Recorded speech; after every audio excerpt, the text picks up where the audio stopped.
विष्णु गुरुर्देवो महेश्वरं गुरुर्साक्षात् परिब्रह्म तस्मै श्री गुरुवे नमः।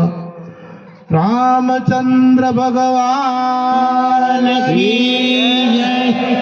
परम संत श्री बिहारीदास मुसीबादास महाराज की जय। सद्गुरु सदाराम बाबा की जय। पधारेला हरे गुरु संतों की जय।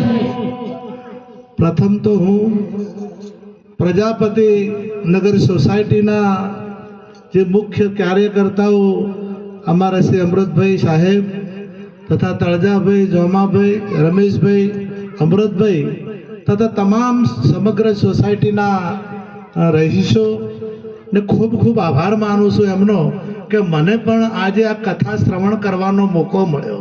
एमने आमंत्रण आप्युं એટલે એમનો ખૂબ આભાર। મારા શ્રી દીપકરામ મહારાજનો જે કથા શ્રવણ કરવાનો જે મને મોકો મળ્યો એ બદલ એમનો ખૂબ ખૂબ આભાર।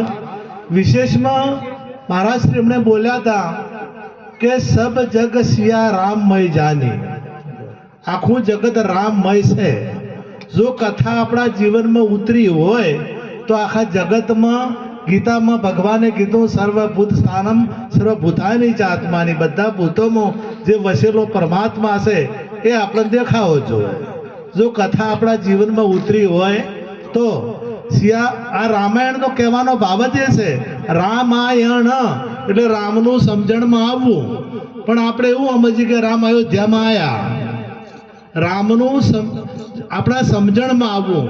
તુલસીદાસે રામચરિત માનસ લખ્યું તો રામ સમજણમાં ક્યારે આવે કે જ્યારે આપણું ચારિત્ર શુદ્ધ હોય, આપણું માનસ શુદ્ધ હોય તો રામ સમજણમાં આવે। એ સિવાય રામ સમજણમાં આવતા નથી અને એના માટે સદગુરુની જરૂર પડે। गोसाई जी सरस बात लखी के निर्गुण रूप सुलभ अति सगुण जान नहीं कोई अगुण सगुण नाना चरित सुनी मुनि मन भ्रम होई। के निर्गुण रूप ने तो मानवू सहेलू से पण जे सगुण रूप से एने मानवू बहु कठिन से।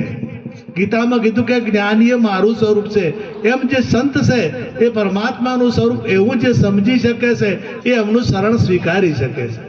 रामायण 9 दिवस होय छे। 9 दिवस केम रामने रावणનું યુદ્ધ ચાલ્યું તો એ 9 દિવસ। આપણે નવરાત્રી ઉજવાય તો એ 9 દિવસ અને આપણી જે દરવાજા છે ને એ 9 અને આપણી વાસના છે એ 9 लिंगी वासना। 9 दरवाजा नवी रमतना दसमे बोले वो देखाय दरवाजो खुली जाए तो परमात्मानी प्राप्ति थाय। समय નથી એટલે બધું વાત કરતો નથી।